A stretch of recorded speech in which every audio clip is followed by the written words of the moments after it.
Boa noite, obrigado por terem feito o trânsito para vir para cá, né? Agora com o trânsito a galera começa a ir chegando aos pouquinhos. Esse evento faz parte da Semana de Ciência, Tecnologia e Inovação de Santo André, tá? Então, se vocês entrarem no site do Parque Tecnológico de Santo André, tem atividade a semana inteira, tá? Aqui, inclusive, vai acontecer outras atividades, e aí já fica o convite para todos participarem, tá? A proposta hoje é a gente fazer um bate-papo, tá? Com o Adão, que é especialista na parte jurídica, o Flávio na parte de dados e como transformar isso em informação, o Ivan, que é presidente do Instituto Capop, é Capop? Capop. Capop, falei sério, né? E o Thiago, que mexe com internacionalização, tá? E o porquê que a gente juntou essa galera? Quando a gente fala de crescer em empresa, são 4 áreas que a gente tem que pensar realmente, né? Compliance, dados, como buscar parcerias e como expandir para mercados novos.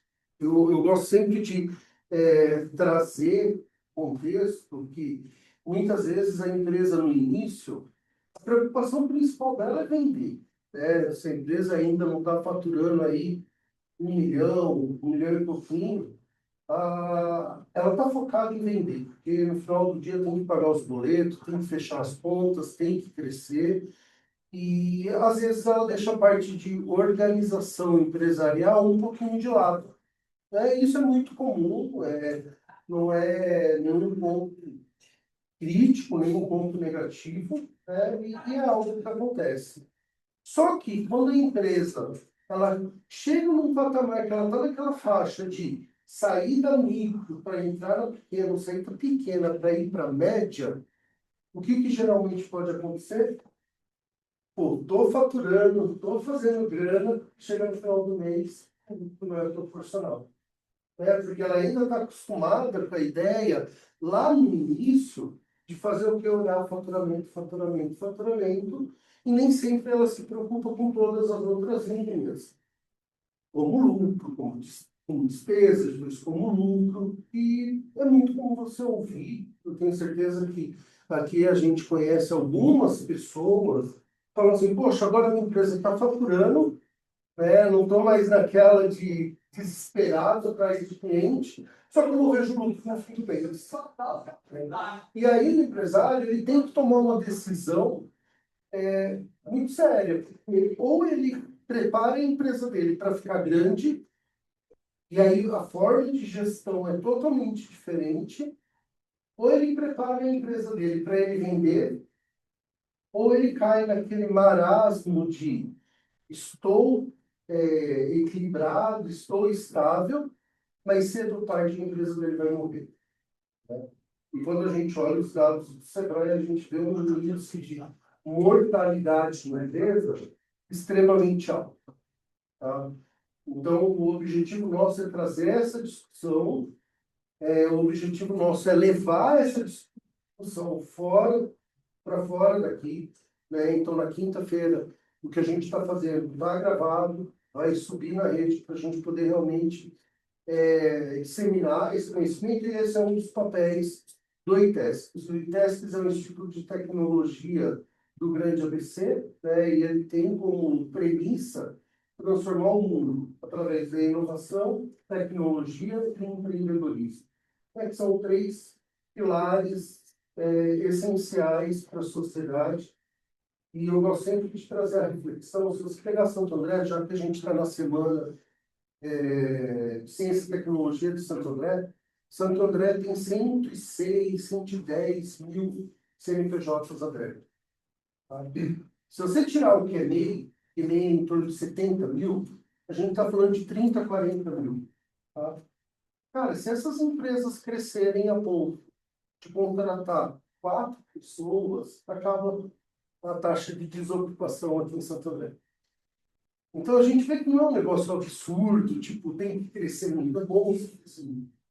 Então, o desenvolvimento também é um fator social, porque nada dá mais dignidade do que trabalho, renda, gerar prosperidade através do fruto do seu trabalho. Tá?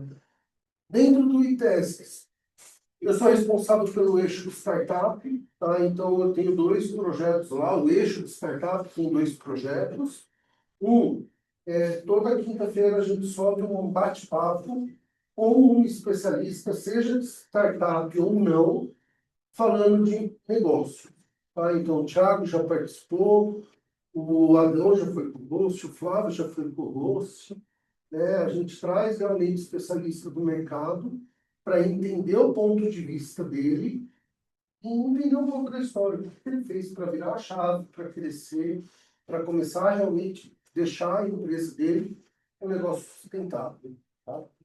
O segundo projeto, o segundo bloco do eixo de startup é ajudar as startups a saírem do papel, é ajudar as startups a saírem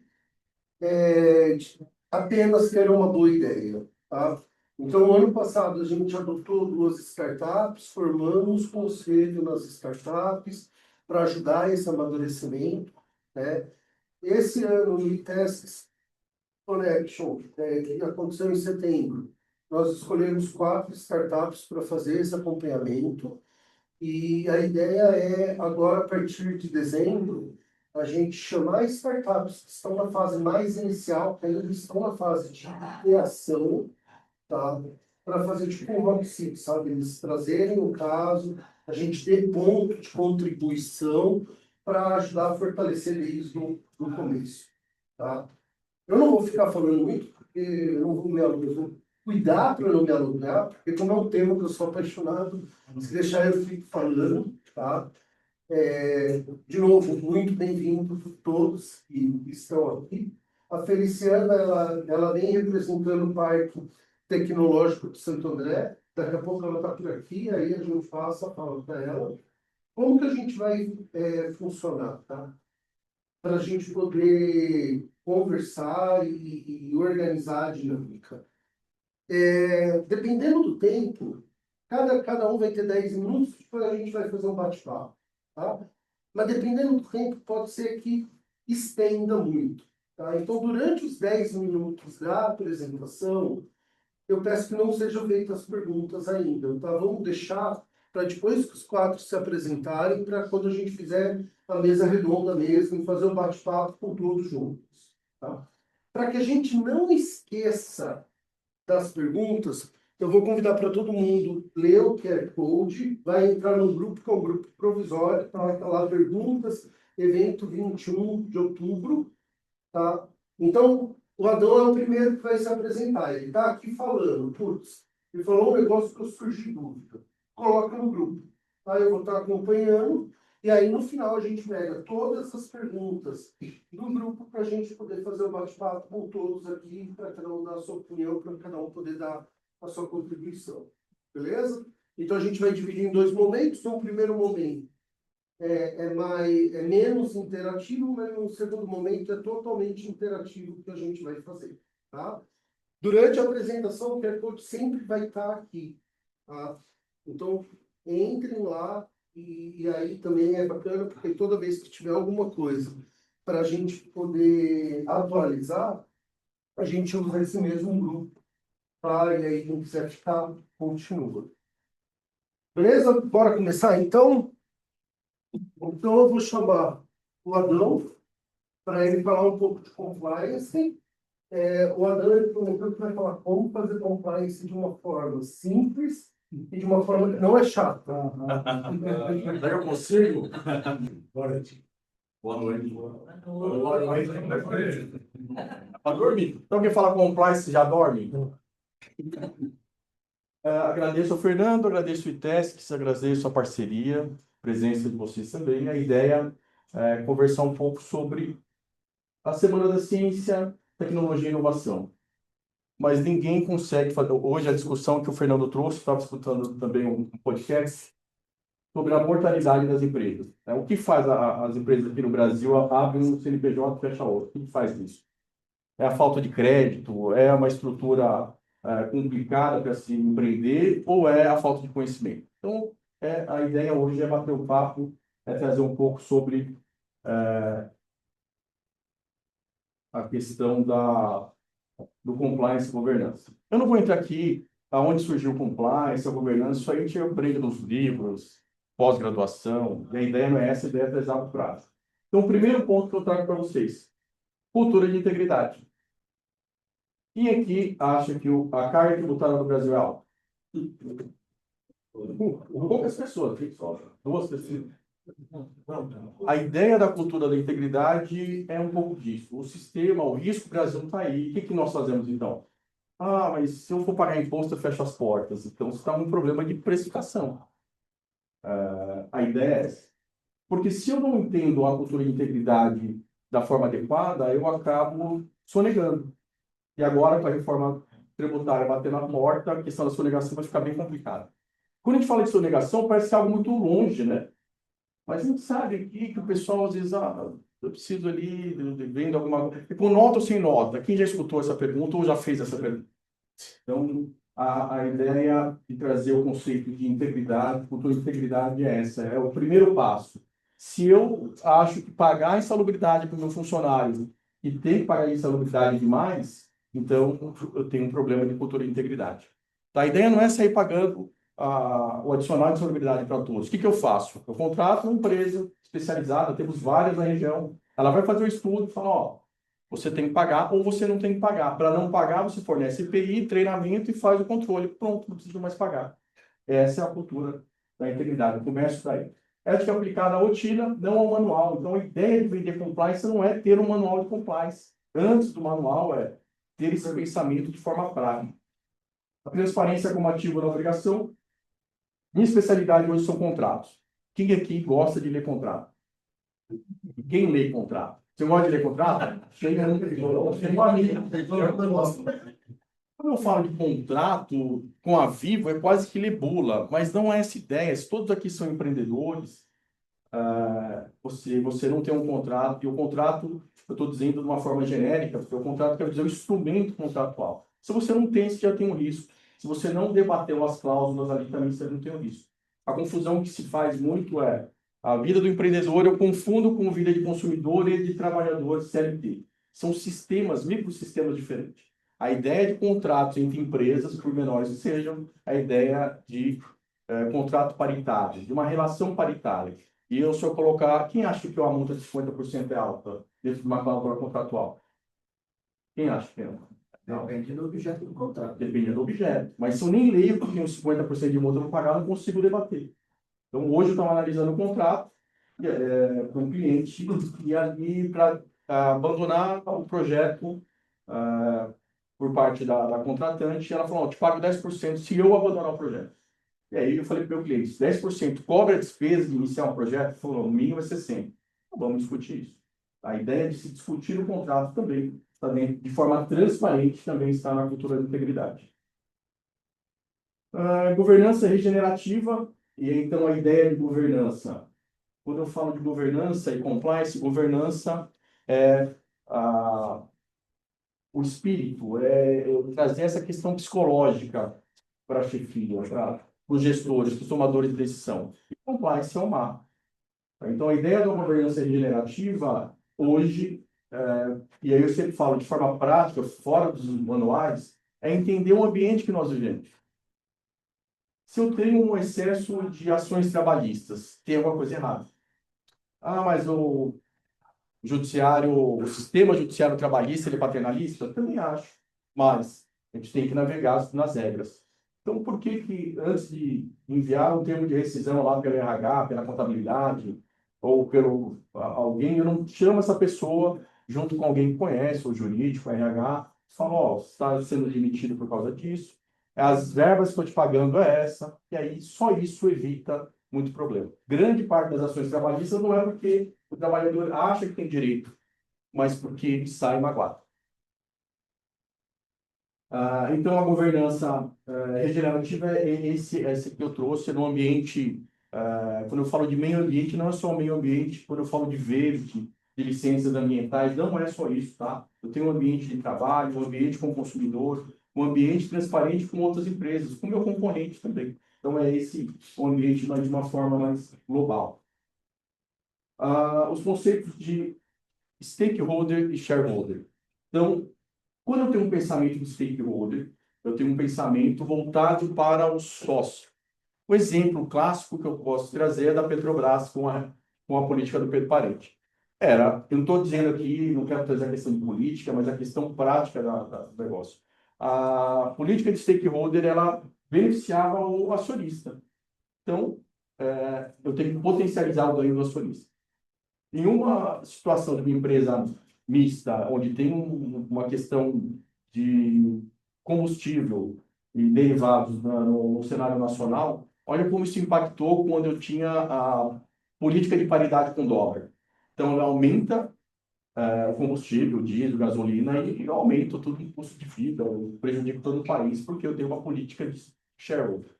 A política de stakeholder, por outro lado, é uma política dentro da ideia de governança regenerativa que ela beneficia todos os atores que envolvem uma atividade empresarial.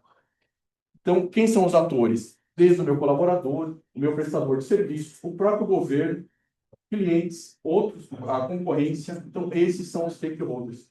Quando eu tenho uma política de stakeholder, num primeiro momento eu diminuo o meu ganho, eu diminuo o meu lucro, mas eu tenho isso de forma sustentável a longo prazo. A ideia é que você consiga equilibrar o acionista e os demais atores.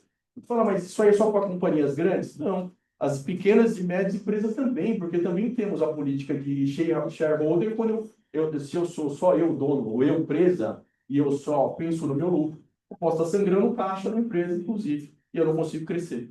Eu não consigo trazer, como o Fernando trouxe agora, se contratarmos 4 pessoas, resolvemos um problema. Então, a ideia é se equilibrar ganhos com a política do stakeholder. Menos burocracia e mais consistência. Tá? O compliance tem que ser ágil. Então para trazer ideia, eu gostaria que vocês compartilhassem isso com a rede de empreendedores que vocês conhecem. Eu não preciso ter um manual pesado que eu quase não entendo. Pelo contrário, eu posso ter aqui uma planilha de Excel. Eu posso ter áreas, eu posso trazer aqui a base de empresas pequenas e médias. Os riscos maiores são tributário, trabalhista, contratual e societário. 4 colunas, e ali, dentro dessas colunas, eu consigo colocar linhas. O que eu tenho que aqui olhar a questão de risco? Claro que cada empresa é um universo, tá, e tem ali os seus riscos. Trouxe aqui como exemplo a área financeira, o risco tributário, o status é alto, ainda mais agora com reforma tributária, e eu preciso de uma consultoria especializada. RH, conformidade, se está tudo ok, faço monitoramento mensal. Tá? Isso só para trazer de forma muito básica, por causa do tempo, como eu posso fazer compliance de forma prática. É uma planilha de Excel e pensar como a cultura de integridade já consigo avançar no compliance sem ter maiores despesas, maiores gastos. Como eu estava dizendo, eu já adiantei, principais riscos: trabalhista, fiscal, contratual, societário e reputacional. Então, no trabalhista, a falta de controle de jornada, por exemplo, ela pode ser um risco alto, pode ser um risco alto. Impacto de multas, passivo, ação trabalhista, responsável RH jurídico, ação preventiva, controle de ponto e política clara. Então, empresas menores, às vezes, é obrigatório determinado número de funcionários ter o controle de horas. Não é obrigatório por lei, mas é uma boa prática que eu posso evitar um risco de uma autuação ou até mesmo de uma condenação trabalhista. E aqui fica aqui o quadro, tá? Para não me prolongar, pode ser? 6 minutos. Tá. Então, pessoal, essa era a mensagem: integridade, estratégia, compliance, execução e governança e direção. Espero que tenha contribuído aqui com cada um. Espero também que reproduzam isso para quem conheçam. E essa é a mensagem da noite. Obrigado.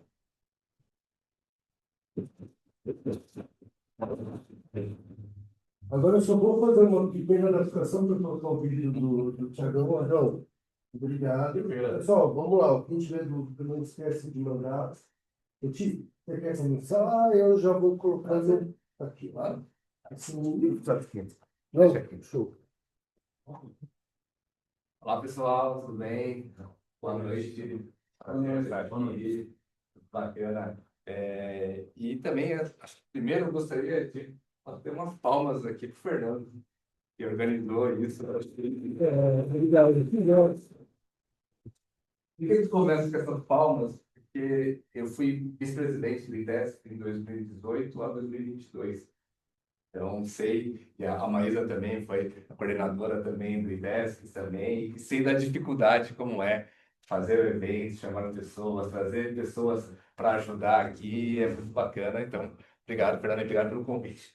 E para me apresentar, eu sou Thiago Matsumoto, sou sócio da Atlantic Hub.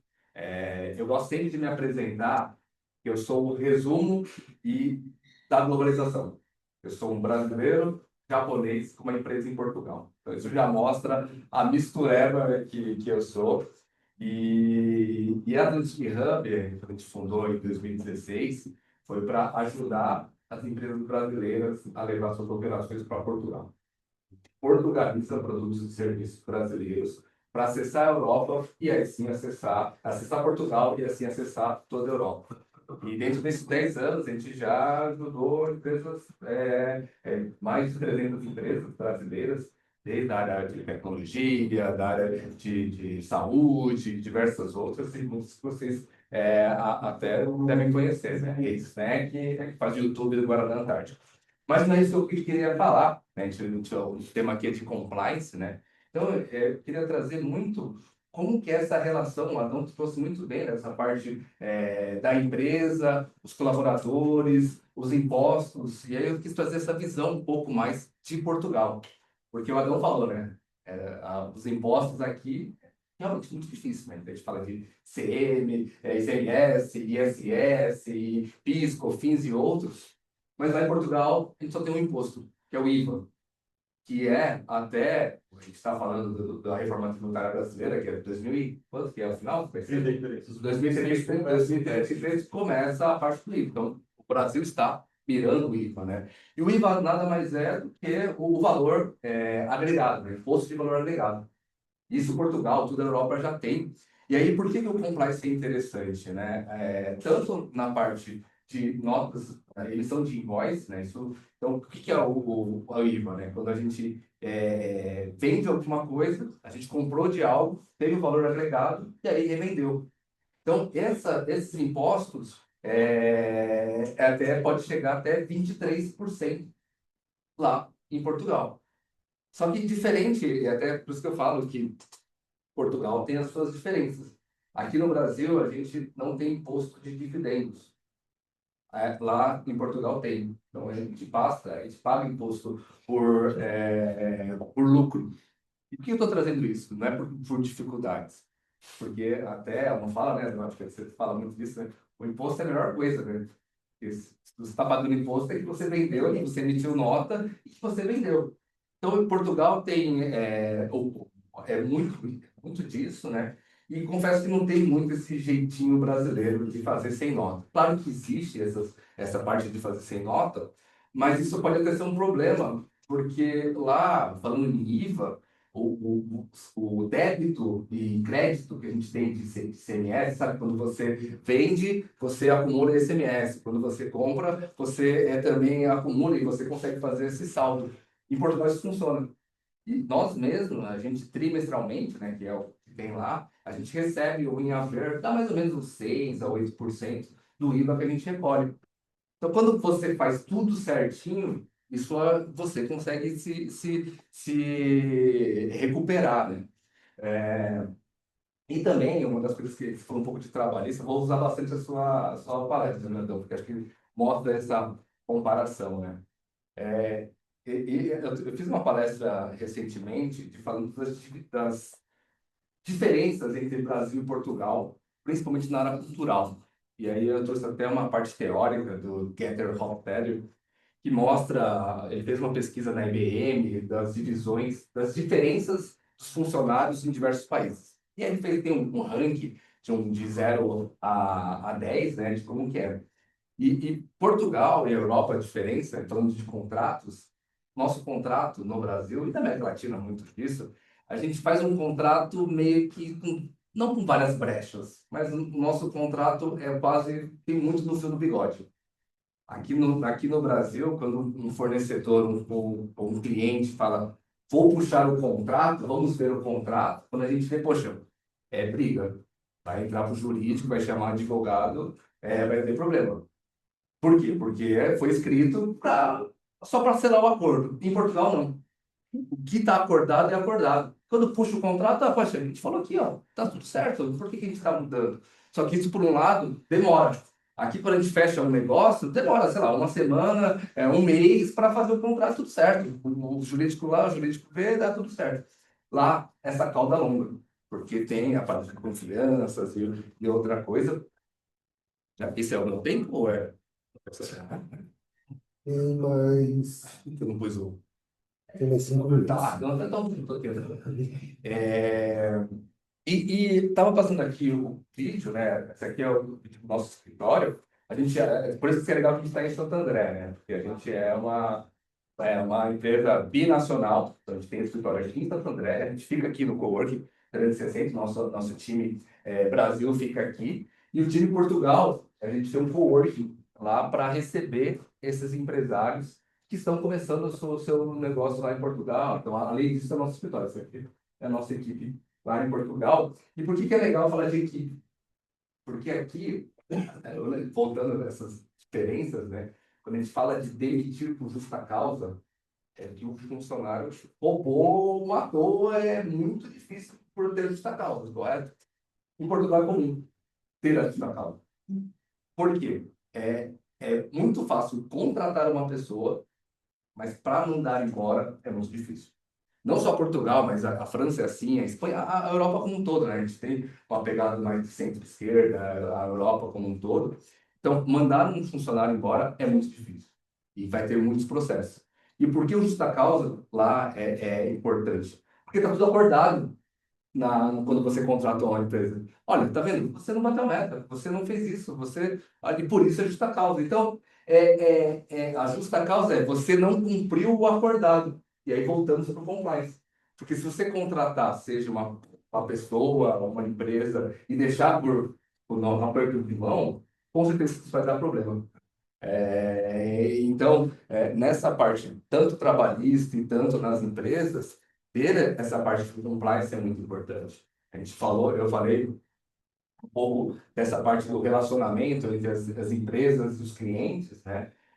Quando a gente faz emissão de faturas e outras coisas, né? Uma coisa que também é interessante, falando um pouco da parte tributária, é que aqui no Brasil, a gente não precisa enviar balancete para o governo, né? Só envia para o DSA, para grandes empresas. Lá não.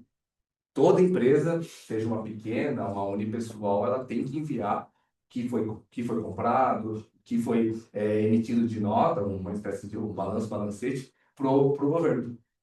Porque senão você vai estar fora das demandas tributárias que tem. Então, isso até para os contadores lá é muito bom. Tem que sempre fazer essa auditoria, essas entradas e saídas, muito importante, porque senão você está fora. E vejo que, já finalizando um pouco aqui a minha fala, né, o compliance, ele entra mesmo para dar a estrutura. Porque se você faz de qualquer jeito, o problema vai ser muito maior. O problema de resolver algo que começou errado é um problema. E acho que Portugal, por ser mais antigo, né, a Europa e como um todo, então já com certeza já tiveram muitos problemas. E a gente tem esse jeito de, poxa, vamos fazendo, depois a gente vê, vai fazendo, e que é o nosso jeito. E aí, por que acho que a gente tem um diferencial, né? Falando já um pouco do negócio, porque não adianta também levar coisas do Brasil, colocar em Portugal, que com certeza vai ter uma cultura, um choque. Então, você tem que ser uma aliada, você tem que entender o que você tem de bom e como atingir os seus clientes. Se levar mesmo, aqui dá certo e lá vai dar certo, com certeza não vai dar. Posso fazer uma história aqui? Permite? Claro. Vamos fazer uma história muito bacana do Rock in Rio. E aqui não é tributário, não é tanto jurídico, não é tanto compliance, mas mostra um pouco quando o empresário vai com o coração, pensa no coração, e quando chega lá, em Portugal, não dá certo. Quando o Rock in Rio foi para Portugal, sei se vocês sabem, o Rock in Rio já não é mais do Brasil. O Rock in Rio está em Portugal. E quando ele foi para lá, para Portugal, o primeiro show, né, primeiro festival deles, faltando alguns dias, algumas semanas, eles estavam para fazer, e aí fizeram uma reunião com alguém e falaram para ele: você sabia que aqui em Portugal, nos festivais, toma-se café e come pipoca doce no festival? Aí o pessoal falou: não, como assim? Aqui é pipoca salgada, é cerveja. Não, não, eles tomam isso, também comem isso. Mas tem que ter pipoca doce, tem que ter pipoca salgada. E aí, passando poucas semanas, foram comprar a bendita pipoca doce, o café, e claro, com certeza pagou mais caro naquele momento. Por quê? Porque não planejou. E eu estou trazendo essa história porque nós aqui, né, da América Latina como um todo, a gente pensa mesmo, não, vai fazendo, depois eu vou construir paraquedas, vai caindo, né? E na Europa já não. Você pode ver a taxa de juros, né? A taxa de juros. A gente vai ver qualquer IOF que acontece, a taxa de juros aumenta, uma conversa do ministro já muda. Lá em Portugal, que ele não tem essa estabilidade. E com isso ajuda a não precisar tanto esses caminhos diferentes, né? Então, o que eu quis trazer aqui hoje é essa diferença mesmo, de Portugal, do Brasil na parte de compliance, entendimento do que é, e fica aqui os meus contatos aqui, tá? Quando quiserem conversar sobre Portugal, sobre TES. Obrigado, Fernando. Eu te agradeço. Antes de chamar o Flávio, queria trazer dois pontos, né? O Adão trouxe da parte. O Adão ele tem uma fala que eu gosto muito, que ele fala assim: compliance é você virar e falar assim, cara, para de fazer besteira. Não, compliance. Né? Pô, imposto é alto, mas tem que pagar, cara. Ponto. Sabe? Funcionário tem leis trabalhistas. Ponto. Né?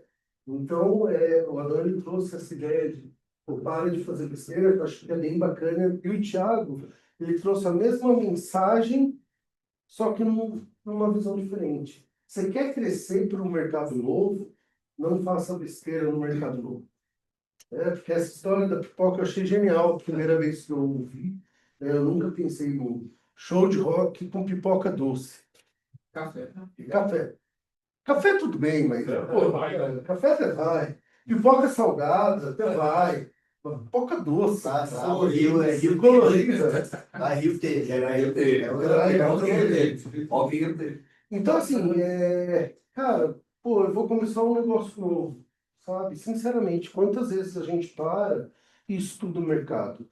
Mas estudar o mercado a sério, sabe? De olhar a concorrente, ver o que o concorrente, onde é o oceano azul, onde é o oceano vermelho, sabe? Olhar a força, olhar a fraqueza, olhar dado de mercado. Quantas vezes a gente faz isso? Né?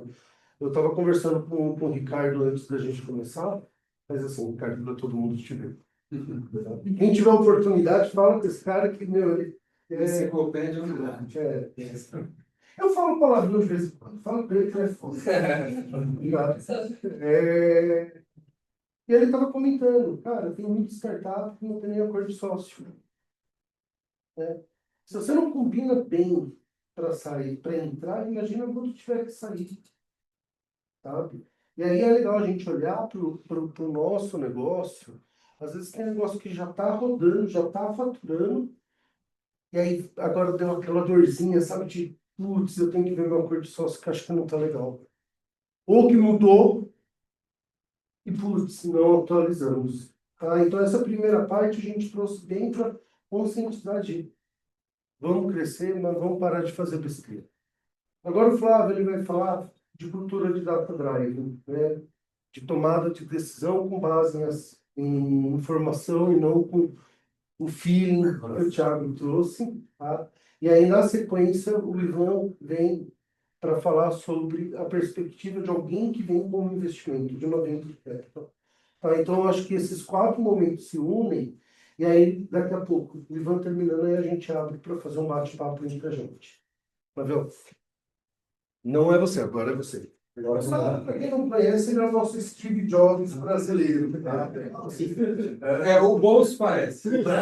Bolso, não o que tem dentro do bolso. Branco dos olhos aí. É igualzinho. Ô, Flávio, fica aqui ó, para você aparecer bonitão na tela e a gente falar com o Steve Jobs. Não, bonitão vai ser mais difícil. Pode ser que vocês. Bom, gente, prazer, sou o Flávio.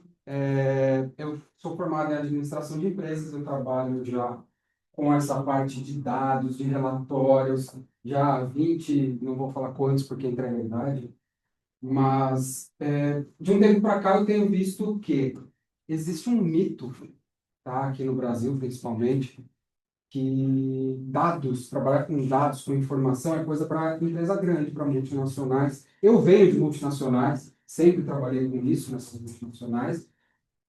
E, na verdade, quando você está inserido nesse meio, você chega à conclusão que mesmo as multinacionais trabalham de uma maneira muito simples quando se fala de dados. É claro que tem algumas, você pega um banco, alguma coisa, entra muito mais no detalhe, tem N indicadores, mas muitas empresas, eles trabalham com básico, eles precisam entender como é que está o financeiro, como é que está o comercial, como é que está a operação, e vão se baseando nisso para as tomadas de decisão. Então, a ideia nossa é tentar, de alguma forma, trazer isso para as empresas pequenas também, porque elas têm acesso à informação, elas têm acesso a ferramentas, existe ferramenta gratuita no mercado, no Google, aí a gente vai falar um pouco, mas auxilia para o pequeno. Todo mundo aqui tem empresa? Há mais de 5 anos, levanta a mão. Então, o que eu vou falar aqui é básico. Parabéns para vocês, porque estão há mais de 5 anos, são guerreiros e estão controlando o negócio, porque senão não teria durado tanto tempo. Sem controle não dura 5 anos. Aqui no Brasil, estão muito acima da média. Mas o Fernando ele fala uma frase que eu já ouvi, tenho ouvido cada vez mais vezes essa frase, mas que o óbvio tem que ser dito. Porque mesmo alguma empresa há mais de 5 anos trabalhando e tal, às vezes deixa a parte de dados de lado. Deixa de pensar um pouco no... Olá. As empresas deixam de pensar um pouco no que está acontecendo, entender realmente o dia a dia, porque falar, estou faturando. No final das contas, a contabilidade me mostra lá, fala, você teve lucro. E vai levando, está tendo lucro, vai levando. Mas e as oportunidades que estão passando? E alguns gargalos que tem ali que você não está enxergando? Pode estar escoando um monte de coisa para que você não está vendo. Eu trouxe um slide aqui, que é um paralelo que eu gosto de fazer, que a Fórmula 1, não sei se aqui alguém gosta de Fórmula 1, a Fórmula 1 nos anos 90, ela entrou a era moderna da Fórmula 1, né, que eles chamam, tá? Os carros passaram a ter tecnologia, não era só um motor, um volante e um louco lá atrás. Elas passaram a ter tecnologia, começaram a medir o desempenho dos carros na pista, começaram a entender a velocidade média e tal. E teve um piloto, já mais para o final dos anos 90, que ele falou, não, eu quero mais. Acabava a corrida, ele ia para os boxes e queria entender o que o parceiro de equipe dele estava fazendo, a que velocidade que o parceiro dele entrou na curva 3, porque ele estava entrando na curva 3 a 150 km por hora, e ele via, pô, se o cara entrou a 160, então dá para eu chegar a 160. Na próxima vez que ele corresse ali, ele ia chegar a 160. Ele queria saber qual a velocidade que ele saía da curva. E ele começou a se aprofundar nisso. Até que chegou um momento, os carros da Fórmula 1 só tinham contagiros. Sabiam disso? Os carros só tinham contagiros. Era a única coisa que tinha no painel do carro. Ele falou, não, para mim não interessa. Eu quero saber o tempo que eu estou fazendo. Eu quero saber a temperatura do motor. A gente ouvia muito o piloto brasileiro, principalmente, falar, não, porque eu sinto vibrar aqui no meu braço direito, eu sei que o pneu esquerdo está murcho. Ele falou, não, eu quero saber a pressão do pneu, eu quero saber a pressão do óleo, eu quero saber tudo no volante do carro. Aí ele se juntou... Opa. Ele se juntou com a Manhã de Marelli e ele criou um volante. Ele participou do projeto do volante, onde ele tinha em torno ali, na época, uns 10, 15 botões nesse volante e um display digital, que dava toda a informação para ele. Então ele fazia uma curva, o display mostrava. Na volta anterior, você levou 5 segundos para fazer essa curva, nessa você levou 4,8. E aí ele foi crescendo, foi crescendo, foi crescendo, e o resto é história. O Schumacher, ele não está aqui hoje mais para confirmar essa história, mas ele, baseado em dados, ele teve o carro mais vitorioso da história da Fórmula 1. Tá? Então, por mais que digam aqui no Brasil um monte de história ruim sobre ele e tal, mas ele tem muito mérito de ter ganho tudo que ele ganhou, porque ele entendia exatamente o que ele estava fazendo, cada curva, cada milímetro da pista ele conhecia e ele tinha isso com dados, né? Então, ele tinha vantagem sobre isso. A questão aqui não está funcionando. De baixo. Como trazer isso para a empresa? Como você ser vitorioso analisando dados? Saber o que está acontecendo realmente com a sua empresa, não achar que está acontecendo. Não achar que, eu vendo bem. Será que você vende bem ou você está deixando um monte de oportunidade na gaveta? A gente vê muito hoje o pessoal gastando rios de dinheiro com tráfego pago. Eu invisto tráfego pago e eu estou vendendo. Putz, eu estou estourando de vender no tráfego pago. Mas, cara, você analisou os seus canais de venda? Você olhou realmente de onde estão vindo as vendas? De repente você está investindo uma puta grana no Instagram, só que você está vendendo através de referência. Está vendendo através de indicação. Você não está medindo, você não sabe. Se você estivesse medindo, seria muito fácil. Eu invisto 1.000 no tráfego pago e eu vendo 10.000. Muito óbvio, vou investir 2.000, vou vender 20.000. Aí você investe 2.000, você continua vendendo 10.000. Você investe 3.000, continua vendendo 10.000. Cara, você está vendendo por outro canal, você não está vendendo por lá. Só que você não está medindo, então você só está gastando, só está gastando, só está gastando. Então, isso é um exemplo muito simples de como os dados podem te ajudar a tomada de decisão. Área financeira, fluxo de caixa. Quanta gente não controla o fluxo de caixa, que é o básico do básico para ser feito numa empresa. Não tem como ser menos que isso, não tem como não fazer isso. Porque se você não sabe o que você tem a receber, o que você tem a pagar, uma hora você quebra. Uma hora vai chegar uma conta que você não vai pagar, você vai dever, você vai começar a pagar juros, isso não se sustenta. O Ivan tá aí, sabe milhões de vezes melhor do que eu disso. Não tem como, se você não tiver um controle, se você não se programar, se você não encaixar as contas, esquece, a empresa não sobrevive ou vai ficar tomando empréstimo aí o resto da vida, pagando juros o resto da vida. São coisas muito simples de serem feitas. Tá? Quando a gente fala de ferramentas, cara, o Office, você faz no Excel muita coisa. Até hoje, o Excel é antigo, já tem 30 anos, já é ultrapassado. Cara, mas você faz muita coisa, você controla qualquer planilhazinha, gráficos, você consegue controlar o dia a dia da sua empresa. Você consegue analisar o seu comercial através de um Excel. Hoje a Microsoft tem o Power BI, que é uma ferramenta um pouquinho mais chatinha de mexer, mas que também te dá uma infinidade de oportunidades ali de visualizar dados, de entender o que está acontecendo com o seu negócio. Google Sheets, se você não quer nem investir no Office, vai no Google Sheets, é grátis. Você tem lá uma planilha muito parecida com o Excel. Você tem o Looker Studio, que é a versão deles do Power BI, que é gratuita. Você entra lá, você usa, você sobe a sua planilhinha do Excel, que seja. Você sobe lá, você cria com os dashboards que vão te ajudar. Tem o Forms, você quer saber como está o seu mercado, como estão os seus clientes. Manda um formuláriozinho para eles responderem. Você vai ter lá tabelado tudo que está acontecendo, o que o cliente gosta, o que ele não gosta, por que ele parou de comprar de você, ou por que ele gosta de comprar de você, e aí você replica isso. Então, tem muitas formas simples de você ter controle no dia a dia da sua empresa. É só começar. E aí, só que isso é o mais difícil. O mais difícil está aqui, a cultura. Porque a gente tem isso na mão e fala, depois eu vejo. Amanhã eu vejo. Não, mas está indo bem, a empresa está indo bem, eu troquei de carro, está indo bem.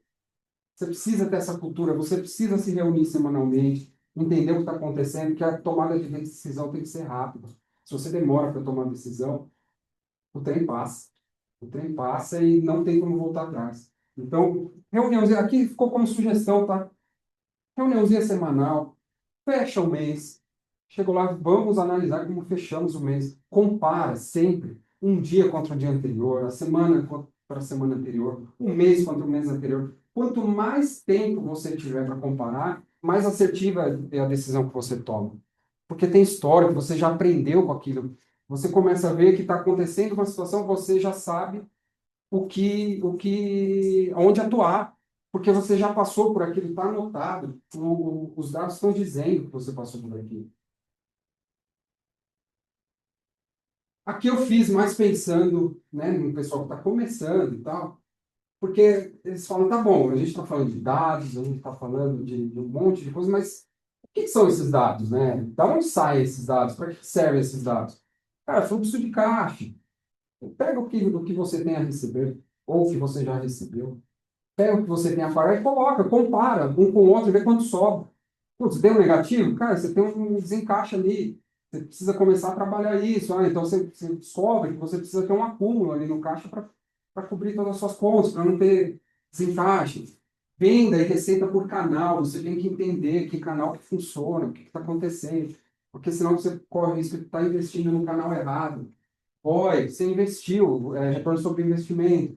Você investiu, você tem que saber quando você vai ter esse investimento de volta. Senão, paga a pena você coloca na poupança e deixa lá, ao invés de investir no seu negócio. O negócio é, você está investindo nele para ter um rendimento maior do que você teria. Margem de contribuição, quanto que o seu produto tá bancando o seu negócio, sabe? Quanto que você está, a venda tá se pagando, digamos assim. Conversão de proposta, pô, você está, pô, estou falando com 3 mil clientes e fechei um negócio. Você está fazendo alguma coisa errada, ou o seu produto não está legal, ou o preço não está bom, ou a sua técnica de venda que não está funcionando. Então você precisa saber isso. Ponto de equilíbrio. Aí entra muito nessa coisa de crescimento, né? Você fala, poxa, eu quero crescer, eu faturo hoje 1 milhão, eu quero faturar 2 milhões. Pô, mas de repente a estrutura que você tem que ter para faturar 2 milhões, ela não se paga com 2 milhões. Ela não se paga. Você vai ter que faturar, então, 4 para essa estrutura de 2 se pagar. Então você tem que prever isso, você tem que calcular isso para saber, poxa, será que vale a pena eu subir para 2 milhões? Ou é melhor eu ficar onde está e melhorar minha margem e eu vou ganhar mais com isso, sabe? São decisões que você vai tomando só quando você mede, quando você entende o seu negócio realmente a fundo. E não achar que você está crescendo, achar que você pode crescer, achar que tem mercado. Cara, você tem que estudar tudo. Não... E hoje está tão fácil você conseguir dados, tem tanta fonte, você pesquisa na internet, o que tem de empresas que vendem dados, você consegue analisar para... às vezes é um investimentozinho inicial, mas que vai te dar uma segurança muito grande para o crescimento. Acho que é isso. Deu tempo ainda? Acho que deu, né? Foi cravadinho. Deu tempo certinho. Então tá, gente. Muito obrigado. Quem quiser... Quem quiser falar comigo, meu WhatsApp está aqui, e-mail. Bom, é isso. É isso. Muito obrigado. E espero que façam bom proveito das informações. Valeu. Eu vou pedir para o Ivan vir, mas antes eu vou falar um negócio. Entendeu? É óbvio que o Flávio falou, né? Mas vamos lá. Quem realmente mede taxa de conversão de proposta para cliente? Metade só aí, ó. Ó a carta aí, metade só. Tá? Eu tenho um amigo, falei de ele é meu amigo também, tá? Então, agora, eu tenho um amigo que ele é fissurado em vendas, tá? Ele é um dos maiores treinadores numa rede de seguro, tá? E ele fala um negócio que é sensacional. Ele fala, cara, com a minha equipe, eu faço reunião todo dia de manhã. Porque eu tenho que saber o que deu errado no dia anterior para poder corrigir e não errar de novo. Isso aí é o que ele está medindo, tá? Aí vamos lá. A galera que falou que mede taxa de conversão, eu falo meio sem vergonha e tudo isso. Você sabe a relação realmente, tipo, quantos clientes você tem que ligar, para quantas reuniões você vai marcar, para quantos contratos você vai fechar? Se você falar, sei, meu número é 1583. Porra, cara, aí tá legal. Se você não tiver esse número, dá para melhorar a medição. Mas a gente só tem como realmente poder falar, eu preciso contratar mais vendedor, eu preciso treinar vendedor. Se eu tiver esses dados, porque o que a gente mais vê, e ó, de verdade, tá? Isso é empresa pequena, Ricardo está aqui, ele vai concordar, é uma empresa grande.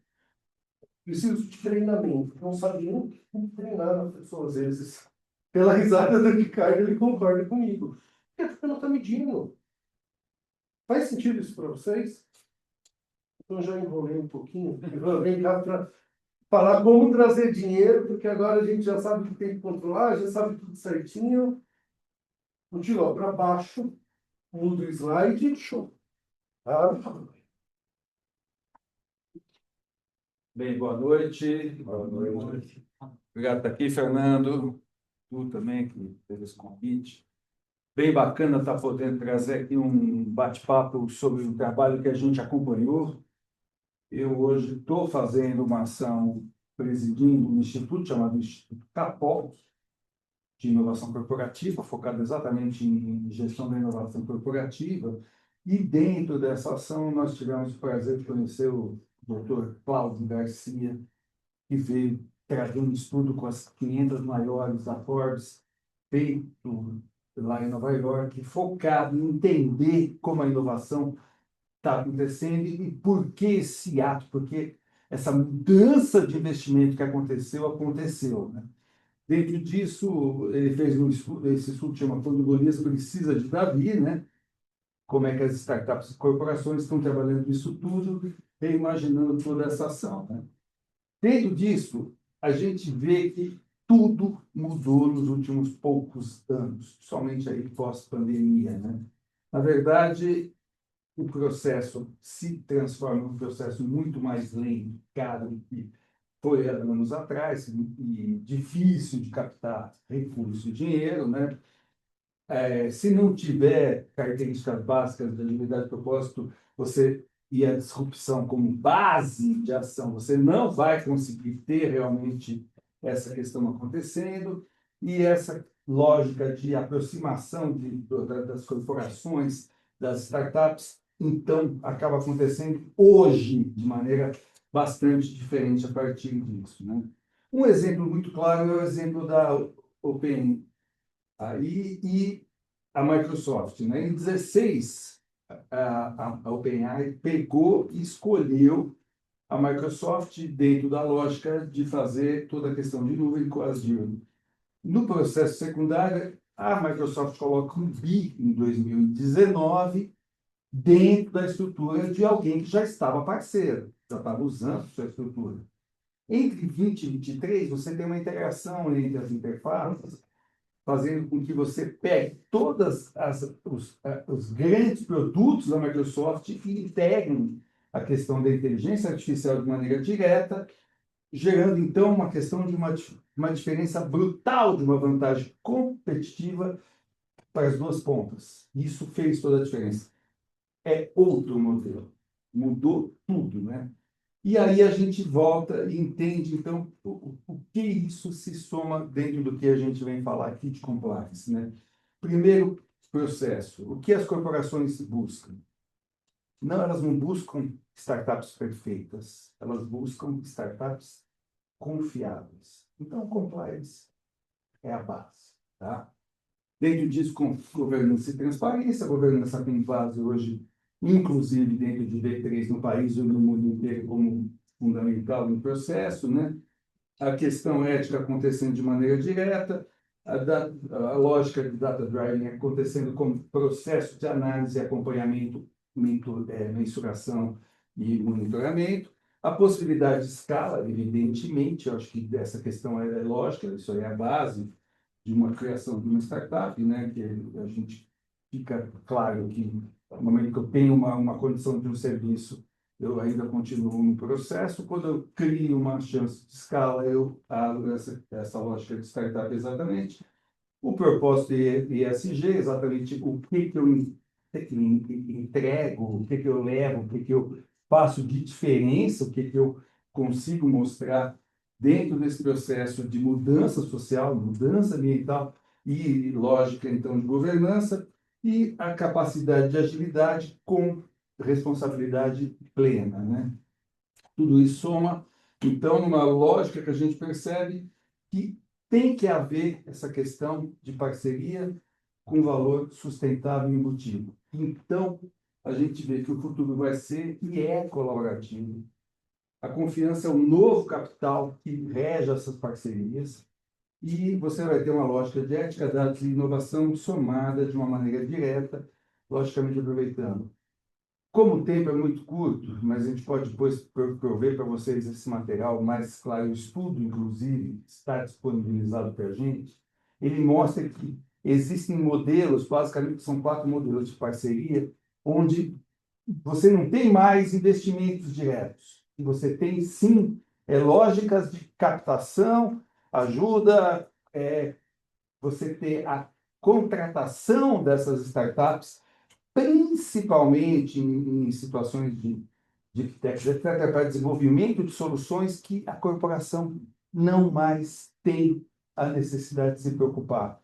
E, de novo, vem a questão da confiança em saber que aquela startup, por estar focada naquela solução, naquela resposta, e aquilo ser o seu ganha-pão, vai trabalhar com muito mais interesse, muito mais foco, muito mais vontade, de maneira direta, do que a própria corporação, do que um departamento interno que muitas vezes acaba não tendo a mesma capacidade de um caminho de percepção de valor, como tem dentro de uma estrutura aí que pode ter esse recurso contratado, ou esse recurso criado em parceria, ou esse recurso vindo como uma maneira de você ter, sim, a apresentação de uma solução e essa startup entregando o que é necessário dentro desse processo. Basicamente é isso, a gente traz esse caminho, traz essa resposta. Eu sei que faltam 3 minutos, eu até deixo aberto aqui já para perguntas, porque o caminho mudou, o recurso não está mais disponível. O dinheiro que era tão fácil se captar 15 anos atrás, até 10 anos atrás, não acontece mais. Isso inviabiliza as startups? Não. Os modelos hoje é que mudaram. Os modelos de captação mudaram. E aí a responsabilidade da startup cresce. A responsabilidade desse caminho de empreendimento é exponencialmente mais claramente importando a questão exatamente de uma lógica de governança muito clara, uma lógica de compliance bem aplicada, uma lógica de você ter, sim, uma questão de controle, entrega, mensuração e diretamente essa resposta para essa grande corporação que vai estar junto com essa nova estrutura. É isso aí, pessoal.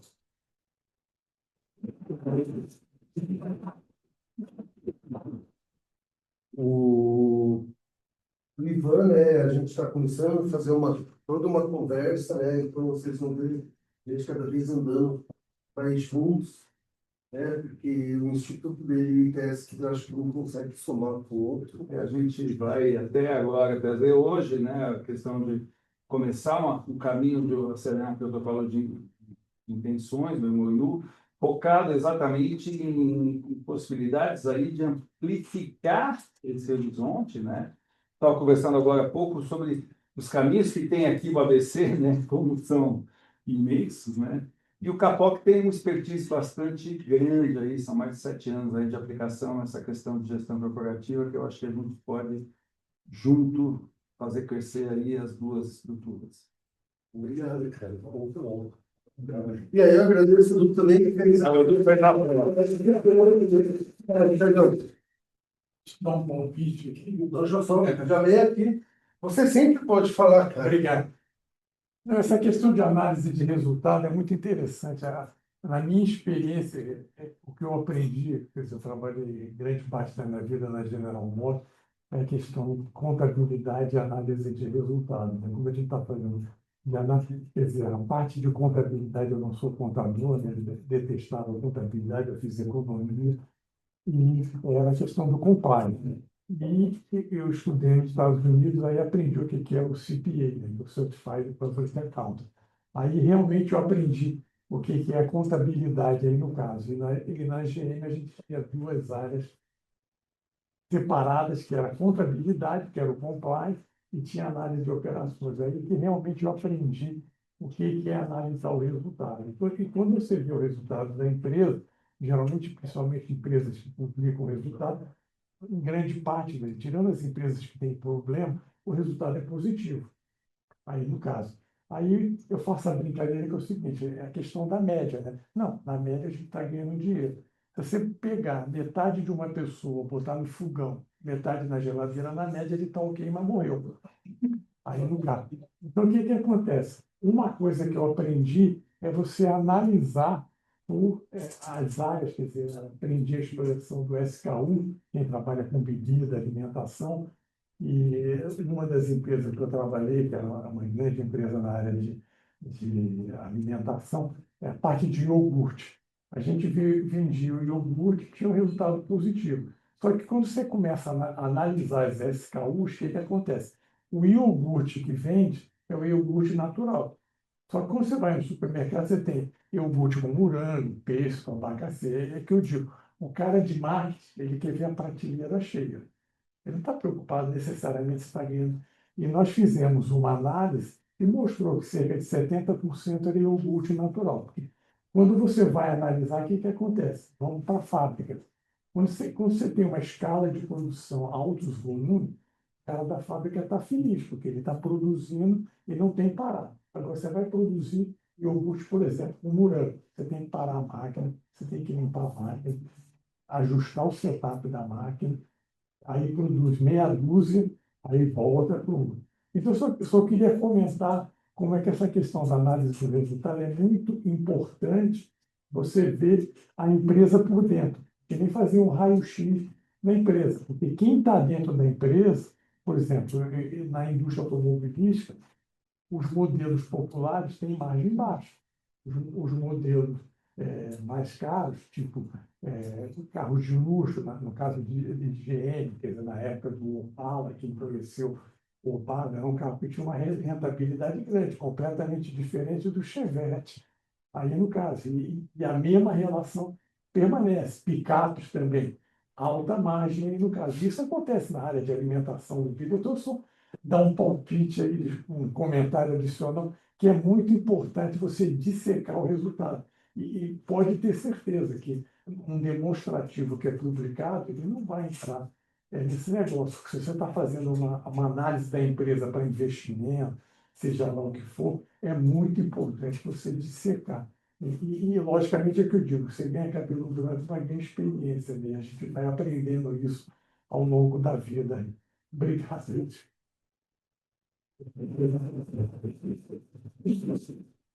Bem, eu fiquei feliz por duas coisas, né? Primeiro, pela contribuição do Ricardo, ele falou que conforme ganha experiência, ganha cabelo branco. Ainda tem esperança de ter cabelo branco. Não, porque acho que ganhar cabelo branco tem. Você está com a barba grande. Com a barba branca, boa. Tem um ponto aqui, entrando no que o Ricardo trouxe, tá? Qual é a grande dificuldade da gente analisar dados? Primeiro, é entender o que esses dados traz de informação e aí como a gente transforma isso em decisão. Mas tem uma coisa que é pior. Como que eu coleto os dados? Porque um mau dado leva a decisões erradas. Mas tem uma coisa pior ainda. Quando você analisa dados para tomada de decisão, você tem que quebrar seu ego toda hora. Aí você fala, putz, eu vou por aqui porque aqui é onde está o meu xodó. E você vê que o seu xodó, puta, não tá legal. Tem que ir por ali, né? Faz uns 3 anos, eu conversei com um empresário lá perto da Vila Alpina. Ele tem 50 anos de gráfica, né? E eu estava interessado em saber, pô, Me fala um pouco aí, 50 anos sendo empresário, o quanto você já quebrou de cabeça, né? E aí ele trouxe uma frase que eu não lembro, que eu não esqueço até hoje. Ele fala, cara, meu sonho era estudar psicologia. E aí eu abri a gráfica e comecei a fazer, rodar, dar dinheiro, tal, tal, tal. E aí eu tinha dinheiro para pagar a faculdade. Falei, ah, legal, aí você foi estudar psicologia. Ele, não, fui fazer administração. Porque naquele momento a empresa precisava mais de um administrador do que de um psicólogo. Qual é a reflexão quando ele trouxe isso? Foi uma porrada. Quando a gente olha a nossa empresa, não é o que a gente quer, muitas vezes o que precisa ser feito. Por isso que olhar dados é tão difícil. Porque o dado ele te dá uma visão clara, não às vezes do que você quer, mas do que é necessário fazer. Mas interpretar também os dados, né? Porque Putz, interpretar é a parte mais complexa. Você vê só os dados, isso fica muito mais. As relações, É os isso. percentuais. Que é a ideia de dados, informação, informação, decisão. Exato. Eu recebi aí algumas perguntas, tá? Então eu vou chamar de novo o Thiago, Flávio, Adão e Ivan para vir aqui para a gente poder fazer as perguntas, tá? Eu recebi, e aí quem tiver também já vai levantando, vai fazendo, a gente está tranquilo de tempo, e depois que eles falarem, eu vou dar a Feliciana para poder falar bonito para todo mundo. Esse é na sua. Não, vem cá, Ivanzinho. Vai pra cadeira? Não, mas vamos ficar aqui. Vocês querem cadeira, a gente coloca, mas acho que... É melhor. E aí eu acho que é legal, porque as perguntas que vocês fizeram, acho que dá para todo mundo contribuir de alguma forma, tá? Então, a primeira pergunta... A Atlantic Hub abre portas para toda a Europa ou só Portugal? Bom, a Atlética, nós somos portuguesa, né? Empresa portuguesa. A nossa tese é soft landing. Aproveitar, não para os benefícios e incentivos que tem em Portugal, mas é aproveitar o que tem em Portugal e de Portugal para a Europa. E até estrategicamente, né, a gente pensa, não quer ter uma lista de turismo. Ah, quer ir para a Espanha, quer ir para a Alemanha, de Portugal, e de Portugal a gente foi. E um ponto que é bem interessante, a gente está falando de êxodo. Não é fechar aqui e ir para migrar para expansão mesmo, entender o que está acontecendo lá, os benefícios que tem benefícios de não bitributação do país. O soft landing é o caminho. Obrigado pela pergunta. Bom, aí o Rinaldo fez uma pergunta para o Thiago. Essa prática de contrato serem base para a discussão na hora da demissão. Aí eu acho que o Adão também vai poder ajudar. É possível de ser aplicada aqui, mesmo com a justiça trabalhista favorável ao empregado, ou não adianta na prática? Vamos deixar o... Por favor. Tá bem. A gente tem várias situações. Mas Então, vai ficar aqui, senão você não paga. Não, você fica aqui mesmo, você está certo. Lá frente eu saí os quadros saírem. Então, a primeira situação é que as relações de trabalho hoje elas estão se transformando. Então, a gente tem a figura do PJ, que muita gente faz errado. Não dá para contratar uma recepcionista como PJ, mas um desenvolvedor, talvez. Então, nessa relação com o desenvolvedor, eu não devo ter um instrumento. Eu tenho cláusulas de rescisão por justa causa. E é muito interessante o que o Thiago trouxe, que a relação é essa. Não é uma justa causa trabalhista que não matou. Porque hoje, até para mandar embora o embriagado da empresa, hoje é difícil. Mas eu posso ter as relações de cláusula com a performance. E aí eu demito o meu prestador de serviço. Falando do CLT, é interessante que eu tenha um instrumento muito bem elaborado, embora não seja obrigatório legalmente, mas ele pode me ajudar na defesa. E até quando eu digo de discutir as relações, se eu coloco um motorista, tem uma empresa de logística que eu coloco um motorista e falo para ele, ó, a situação de hora extra vai funcionar assim, de pernoite, quando for necessário, vai ser assim, a sua hora de almoço vai ser dessa forma, a forma de produtividade vai ser essa. Ele já sabe o que está fazendo, o que vai precisar fazer. Muitas das vezes a pessoa não discute, não leva isso e pega as duas partes surpresa. Não sei se eu respondi. E aí eu acho que tem um negócio que é bem interessante, que é o quê? Isso vale para colaborador e vale para sócio. Para sócio também. né? Porque pouco se fala, mas você pode demitir o sócio, certo? Você quer? Eu tinha feito a pergunta anterior, né? Mas me contratar para fazer pergunta, né? Fiz um monte de perguntas. É o Clark nosso, né? É interessante porque todos os assuntos que foram falados, quando você fala em empresa, você precisa realmente ter no seu horizonte para você poder ter uma decisão correta. Isso é isso. Mas você vê que assim, a gente, né? Mas eu vejo muito isso, né? A gente está no Brasil parece que é diferente, né? Você fala, aqui isso é muito legal lá, mas aqui, quando você falou assim, da questão de contrato com performance, né? Eu trabalhava em banco, trabalhei a vida toda em banco. Né? A gente pode ser algum quadro de performance no contrato. E o banco vive de performance. Então, por exemplo, se não bateu a meta, você vai perder o seu cargo. Mas isso não está no contrato de forma alguma. Se for trabalhista, perdeu. Como que é essa coisa do periquinho que a gente tem? A questão da performance, foi bem interessante sua pergunta, porque tem umas questões de confidencialidade, mas eu vou trazer uma hipótese em que a pessoa ela trouxe um trabalho lá atrás, com um tratamento por embriaguez. E aí, até para não correr o risco de responder uma demissão discriminatória, essa empresa pagou ali. E quando volta, me perguntam, como que faz agora? Se manda embora, espera. É interessante que a demissão ela seja em razão de performance, né? Então, é complicado colocar a performance dentro do contrato de trabalho? Não, não é complicado. Claro que não vou conseguir demitir ele por justa causa, mas eu posso demitir sem justa causa em razão da performance, sim. Tá? É totalmente possível. E mesmo que não esteja no contrato, só fazer um ponto, você tem que ter um plano um PDI, né, um plano de desenvolvimento individual, que lá você vai falar do que você espera da pessoa, quais são as metas, né? E aí eu vejo que, por vezes, a gente tem uma tendência, eu vou falar ele, tá?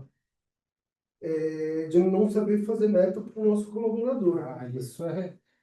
Esse é um ponto, Isso é gravíssimo. né? Isso acontece. Porque, assim, como você vai cobrar uma meta se você não sabe fazer a meta? Mas eu ia até perguntar também agora, porque é o seguinte, a empresa normal, o banco não quer colocar isso no contrato, certo? Mas será que é porque o banco também não tem claro o que são as metas dele, né? Qual é a performance que ele quer ter? E de repente ele fala, poxa, eu vou cobrar 10% de crescimento do funcionário, tá? Né? Vou colocar isso no contrato. Só que aí no meio do caminho ele fala, putz, eu preciso crescer 50%. E aí eu vou apertar o funcionário até que atinja os 50%. Só que isso vai se voltar contra o banco. Mas o banco não seria assim, mas ele tem que ser... Não, você entendeu? Vai falar, pô, aí o funcionário vai falar, mas eu só precisava crescer 10. Então eu entreguei meus 10. Em 5 anos ele sabe exatamente, o PIB cresce tanto, eu preciso crescer tanto, O banco é uma situação. Mas outra, tem que você diferenciada. está falando, se você não souber, eu peguei e falei, acho que eu tenho que crescer 10, mas... Aí você põe 10 no contrato. Aí eu senti de carga tributária, porque eu passei do limite lá, porque agora os 10%. Né? Exato. E aí tem que... E aí se vira contra a empresa. Vamos lá. Mais uma pergunta do Reinaldo. Excelente. Vai ser convidado sempre. Vamos lá, Flávio. A dificuldade para pequenas empresas não é trabalhar com os dados, mas sim alimentar o sistema de dados. Pois se eles são colocados inadequadamente, o resultado será errado. Qual a sua prática disso? É uma verdade porque normalmente é manual, né? Não tem um sistema lá que alimente, né? Trabalha na cadernetinha, ou, né? Exagerando, mas É quase isso, né? é quase isso, é quase isso. Então, assim, provavelmente ele tem um custo, tá? De ter alguém para cuidar disso. Alguém que... Ou ele tome o tempo da secretária, do estagiário, alguma coisa assim, alguém que alimente uma planilhazinha ali de controle. Esse que é o problema. Então, isso é um problema. Porque você vai ao estagiário e vai pôr o dado lá, imagina. Você vai trabalhar acima do dado que ele pôs. Então, mas assim, ou você investe num sistema, Ele né, gasta onde... com isso. Você vai gastar, não tem Mais com jeito. isso, como foco. Sim, sim. Só que isso te traz resultado, né? Mas, Isso te traz resultado, te dá segurança. Então, assim, de alguma forma, sim, você acaba gastando. Eu acho mais interessante você gastar com pessoa do que gastar com sistema quando você é pequeno. tá? Quando você é bem pequeno, está bem no início, gasta com pessoa, porque o volume de dados vai ser pequeno, então você vai tomar lá 2 horas por dia desse funcionário e você vai usar ele para outra coisa. Estamos falando da empresa. Quando já tem um volume de dados grande, que essa pessoa já não dá conta, pô, eu vou ter que colocar mais pessoas para ficar preenchendo planilha. Opa, peraí, aí vale a pena você falar, tá, quanto custa, Temos gerenciamento. Já. exatamente, quanto é que custa um sistema perto de eu ter 3 funcionários para ficar alimentando planilha, sabe? A gente fez um projeto de sócios e eles estavam cada um no lugar. A gente fez tudo, nunca tinha usado aquele nome, né? Era um gerenciamento. Nossa, É bem bacana. Então, é bem esse tipo de legal. coisa, né? Você coloca, e tem muitas coisas desse tipo. Tem. Você pode, mesmo na pequena empresa, trabalhar com seus colaboradores naquele sistema. Sim, e armazena tudo no mesmo lugar, fica tudo, tem acesso a tudo. Então, assim, existem formas, né, de você baratear. Mas eu acho que para quem está começando, o cara acabou de abrir a empresa, é pequenininho, ele nem tem funcionário nem nada, como que ele tenha, né, os controlezinhos e tal, e em algum momento ele vai precisar de alguém para alimentar aquilo. Mas que vai ser uma tarefa ali, vai ocupar pouco tempo, né, dessa pessoa, você usa para outras coisas. Eu acho que é uma questão Eu falei na prática, foi assim, no caso que você disse, você tem visto pequenas empresas com bons controles. E sim, ou só Eu vejo com simples controles. Com bons controles é difícil encontrar. Talvez nem grandes. Cara, eu não vou citar nomes aqui, mas eu trabalhei em multinacionais, cara, tudo bem certo. Cara, tudo bem certo. Não é uma pergunta, mas é um dado. Ótimo, sempre bom. Bom, meu nome é Evandro. Vocês não acham que isso está mais ligado ao mindset de quem está empreendendo? Total. Do que Tá 100% colocar bom. dinheiro no bolso deles? Porque hoje tem uma porrada de solução que é free. Puta, não é a solução da NASA. Ó, Para o cara que é está um passo começando, perfeito. é isso. Então, é mais uma questão do cara se preocupar com questão de relacionada à parte de... Aí vai compliance, vai fluxo de caixa. Tudo. É tudo. Inclusive, um ponto que a gente está discutindo, bom, eu vou até colocar uma sementinha desse Discord aqui, o cara está... Não é Discord, vai. Não é isso, né? Esse é o objetivo. A gente está falando aqui compliance, a gente está falando de avaliação de risco. Beleza? Versus riscos potenciais. Tá? É isso. Que o pessoal normalmente não coloca na conta. Para, inclusive, fazer precificação. Perfeito. Tá? E um ponto que eu acho que, mesmo para startup, para que empresas não tenham começado a se preocupar, é o risco que está na onda, que aconteceu com a AWS ontem. Certo? Que aconteceu com outro banco, uma outra fintech que foi invadida ontem, que teve roubo de 23 milhões. Né? E o pessoal não coloca na conta no compliance,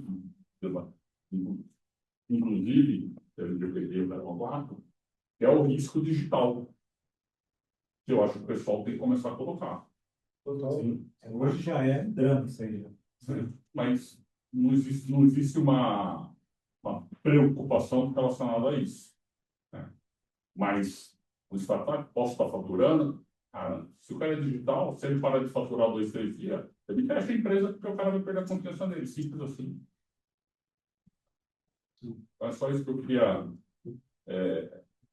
colocar, pontuar. E mais um centro de custo para ter que olhar. Não, preocupado nisso. mas nem sempre de custo. A gente está se preocupando, a gente está mitigando o risco. E mitigação de risco não é custo. Não. A gente tem que considerar como investimento. Ainda mais se você está falando de startup, a startup muito 100% dificilmente ela é digital. classe tecnológica. Então, segurança da informação é básico. básico, né? Posso comentar que esse assunto de papel de dólar de inovação e tem matriz de Hansfield que ele fala, que são 4 quadrantes. Então, é um gráfico XY, né? Onde tem aqui o principal maior é eu sei que eu sei. Eu sei que eu sei é muito bom. Mas eu vou falar só os dois, essas são as 4 matrizes, mas tem um lado que é o mais inferior, que é não sei eu não sei. Esse é o pior do compliance mesmo. Quando você não sabe que você não sabe, é daí que tem os problemas. É daí que o seu funcionário pode roubar. Não está acontecendo nada. É daí que tem os golpes. O tigrinho, a gente acha que as pessoas vão ganhar no tigrinho, mas não sabe que não sabe que não vai ganhar. Então, o não, e é uma trilha de risco também. Isso é muito a parte de risco. Quando você não sabe, quando você não mede, quando você não entende o seu colaborador, é lá onde vai estar o problema e é lá onde o calo vai apertar, é lá que vai dar errado. Né? E isso aí, só para complementar, tem um ponto complementando o que você está falando. Existem, eu vou falar de 1.000 pessoas, mas a gente está aqui empresários, né? Tem a pessoa que não sabe por ignorância no bom sentido, sabe? Que não adquiriu conhecimento por algum motivo, tal, não estudou. Tem cara que finge que o risco não existe para ele, tá? Que ele não trata. E depois tem as outras partes do matriz, né? O ponto aqui eu sempre falo, né, com o pessoal, fala, cara, você tem que conhecer o risco. O que você vai fazer com ele é outra coisa, tá? Saber até quando você tem estômago para lidar com o risco. Estou ferrado, meu carro lá aberto, tá? Um farol, dou chave no contato, meu risco de roubar, eu posso ir, beleza, eu sei que eu posso ser roubado. Então, esse que é um ponto que, cada vez mais, com todo mundo que eu falo, né? Mas, cara, conheço isso. De novo, não tem dinheiro agora para fazer, beleza, cara, mas eu sei, tá mapeado aqui. Eu sei que se acontecer isso aqui, eu estou lascado. E aí eu queria dar um passo atrás na parte de dados, tá? Quando a gente fala disso. Muitas vezes não conhece isso, mas também não sabe nem a origem do que está procurando. Tá? Então eu vou dar um exemplo. Hoje eu estava com esse caso, então é o caso de hoje. Estava conversando com uma pessoa que, sei lá, gasta 2, 3 dias por mês para fazer um bendito relatório X, tem que pegar a informação de nota fiscal, tal. Pô, a nota fiscal você tem no XML. Né? Se tem no XML, pô, vamos pensar em alguma coisa que pega o XML que eu recebo, extrai a informação e coloca numa planilha, porque você está abrindo notinha por notinha, copiando no Excel. Aí a pessoa fala assim, pô, eu não sei. Eu falei, pô, eu também não sei fazer. Mas se você pegar essa garotada que está entrando com 20 anos, que pode não conhecer de negócio, mas de tecnologia conhece, né? Falou da Microsoft, pô, tem Power Automate, que dá para ajudar muito nisso. Não foi data lake em uma tarde. Aí ele me faz sentir um burro, né? Essa monta data lake em uma tarde. Mas porque você tem todo o acervo ali. Ele não está inteligível ainda, mas ele pode ser... É isso. Então, assim, eu também acho que essa parte de mensuração de dados tem um passo atrás de você entender para onde você tem que olhar. Porque muitas vezes a gente não sabe nem para onde tem que olhar. E na maioria das vezes só vai descobrir quando começar a olhar. Exatamente. Mas eu só queria complementar, Fernando, a gente já trouxe antes, né?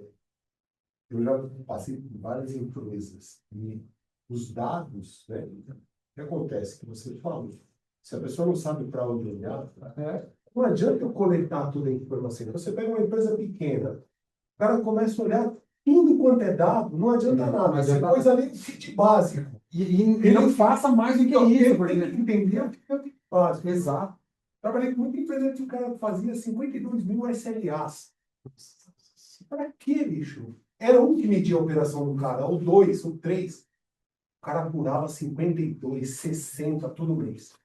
Então, acho que é uma dificuldade hoje das empresas, e principalmente startups, não saber o que ele precisa olhar. Tu acha que conversão é uma coisa que importa para mim em startup? O cara tem que entender se faz sentido ou não. Se não, e só complementando o que o Dan está falando, né? E desculpa discordar um bocadinho. As empresas hoje negligenciam a segurança. Tem essa também. Sabe que, e grandes, eu não estou falando de pequenas empresas, não. Grandes. O investimento é alto. Para você ter segurança, precisa investir. Então, mas de novo, é investimento, é custo. É investimento, mas o cara não faz. O cara não faz, porque ele Tá quer a assumindo. margem maior dele. Está assumindo isso. Ele quer a margem dele. Que é no É. bolso. Para você ter uma ideia, eu trabalho com 2 anos com a AWS. Ela vai te dar todas as ferramentas para você ter segurança.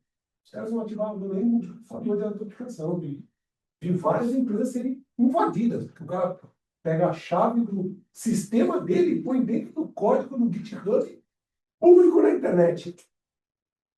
Vai acontecer, cara. Merda. Desculpa. Essa fintech que foi invadida, com certeza tinha hardcode dentro, chave dentro do código. Certeza absoluta. Você falou de que as empresas não sabem, né, o que olhar. Eles não sabem não mesmo. sabe. Eu vou dar um exemplo rápido aqui. Numa multinacional aí, de telecom que eu trabalhei, existia um canal de venda porta a porta, tá? E mês a mês ia caindo, até que um dia os caras falaram, não, vamos fechar esse canal. Não funciona mais, não vende mais. Onde já se viu, o cara compra pela internet, o cara vai no shopping e tem a loja. Esse canal não funciona mais, os tempos são outros e tal. Pô, será? Será que é isso mesmo? Porque sempre foi um canal que funcionou super bem. Será que realmente é isso que está acontecendo ou não? Começamos a olhar. Pô, mas aonde que está vendendo mais? Ah, só vende na periferia. Porque nos bairros centrais ninguém compra, ninguém atende a porta e tal. Perguntei, será? Será que ninguém abre mesmo a porta? Aí a gente começou a olhar, taxa de conversão. Foi falado aqui. Taxa de conversão em bairros melhores era muito mais alta do que na periferia. Opa, alguma coisa não está batendo aí. Falta processo, falta entender o momento da história. Alguma coisa não está batendo. O que a gente foi fazer? Falou, pô, a gente não pode ficar do lado do vendedor, seguindo ele para ver onde ele vai vender. Só que o cara tinha o celular da empresa. O celular da empresa eu posso monitorar. Não tem nenhuma lei que me proíbe de monitorar o celular, meu bem. Pegamos os dados de movimentação dos vendedores. Eram 192 vendedores. O cara, aí começa a cruzar as coisas, né? Você coloca, ó, o fulano mora no Capão Redondo. Onde que ele está fazendo vendas? No Capão Redondo. Pô, mas qual a equipe dele? A equipe dele é em Santana. Pô, quantas horas o cara vai levar para sair do Capão Redondo para ir até Santana para tentar fazer uma venda? Já pegamos um gap aí. Quem fez essa cagada de pegar um cara... Aí tinha um cara de Santana que a equipe dele era em Capão Redondo. Porra, ele faz isso. Aí a gente descobriu que é o seguinte, os caras tinham um acordo com os supervisores de venda, cada um ficava no bairro que morava. E aí vendia, muitas vezes eles punham a venda no nome do outro, e eles iam trocando venda. Aí falava, É um sistema que resiste ao ser humano. meu cara. E aí, a gente começou a analisar, criamos lá um indicador que dizia, cara, a gente dava o nome do cliente, cara, de maior propensão de venda. Criamos áreas iguais para todos, o mesmo número, a gente dava em torno de 120 mil oportunidades de venda para cada um dos vendedores. Reconfiguramos todas as equipes para que o cara fosse vender perto da casa dele, perto relativamente, porque a gente fala que só vendia na periferia, porque o cara ia na casa da Dona Maria, ô Dona Maria, tudo bem, como é que está seu neto, não sei o quê. Ah, não, entra para tomar um cafezinho. Era isso que acontecia. E o cara passava o dia inteiro na casa da Dona Maria. Fazia uma venda no máximo. Fizemos toda essa reorganização, criamos lá 192 áreas na cidade de São Paulo, com alta propensão de venda. No primeiro mês, 10% de crescimento. Segundo mês, 15% de crescimento. Terceiro mês, veio a pandemia.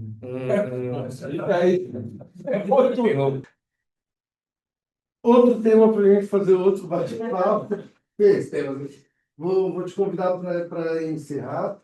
E aí eu vou falar, foi um dos melhores bate-papos que teve, acho que vai ser um dos melhores bate-papos da semana de ciência, tecnologia e inovação. E já um link para outras reuniões, para outros encontros, para a gente poder debater. Bom, quem não me conhece, eu sou a Feliciana Nogueira, mas eu estou aqui hoje para falar com vocês como diretora do Parque Tecnológico de Santo André, que eu faço parte da Secretaria de Desenvolvimento Econômico aqui de Santo André. e nós começamos ontem a Semana de Ciência, Tecnologia e Inovação de 2025. Então, esse evento, eu agradeço esse encontro ao ITESCS, certo? E também ao Fernando, que fez todo o processo aqui da gestão, e também ao Hub 360, na pessoa do Miller, que também é um parceiro do parque, o ITESCS também é um parceiro do parque, e se comprometeram e cumpriram brilhantemente essa palestra de hoje, esse encontro de hoje aqui com vocês. Então, a semana começou ontem com algumas atividades, nós vamos ter atividades, hoje também nós tivemos algumas atividades, amanhã nós temos algum... Eu trouxe um QR Code para colocar aqui, mas já apagou, desligou, não tem problema. Manda no grupo? Tá ótimo. Vai ter outras atividades. Amanhã, aqui no Hub 360, nós vamos ter um encontro bem legal que é de RH, não, de RH é dia 23, na quinta, mas amanhã tem a palestra do Bruno, você está sabendo? Que é no lado alto, não é? Não, é aqui. É aqui. É aqui. É aqui a palestra do Bruno, que é como financiar seu projeto com recursos do governo federal. Então, FINEP, FAPESP, ele vai falar um pouquinho sobre isso, e faz todo sentido, porque hoje vocês falaram disso aqui, eu até ia conversar com você. Se você quiser vir participar dessa palestra, também foi organizada pelo ITESCS, ele vai estar aqui amanhã, e para poder complementar aqui a semana.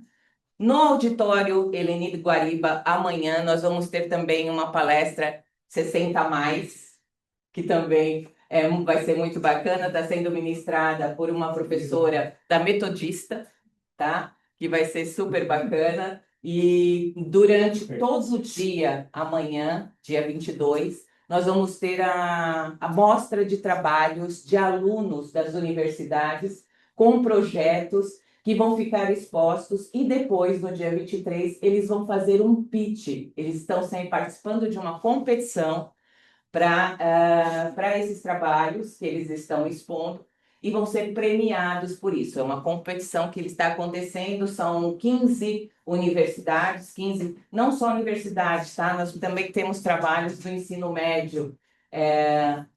Esse ano, pela primeira vez, temos uma escola pública participando, e temos também o trabalho da ETEC também, que vai estar lá, que são de ensino médio. E eles estão concorrendo junto com projetos de universidade. Então, da academia. Então, eu gostaria de convidar todos vocês para visitar a mostra amanhã, das 9 às 18. E no dia 23, nós temos também uma mostra no período da manhã, e à tarde a competição dos pitches no Teatro Municipal de Santo André. Então, se vocês puderem comparecer, serão todos muito bem-vindos. No final, no encerramento, nós vamos ter algumas bandas tocando, vamos ter Ciência com Canjas, que são canjas das bandas tocando, e também vamos oferecer uma canja, que isso daí é a Secretaria da Cultura, em parceria conosco, vai oferecer uma canja também gostosinha para ser comida. Por isso chama Ciência com Canjas. Então, espero todos vocês, quero agradecer demais a presença de todos aqui. A troca foi muito boa, foi muito bacana, interessante. Eu espero que desse encontro outros venham a acontecer, e eu espero vocês também amanhã e na quinta-feira, lá no Teatro Municipal, tá? No saguão do Teatro Municipal de Santo André. E obrigada, pessoal.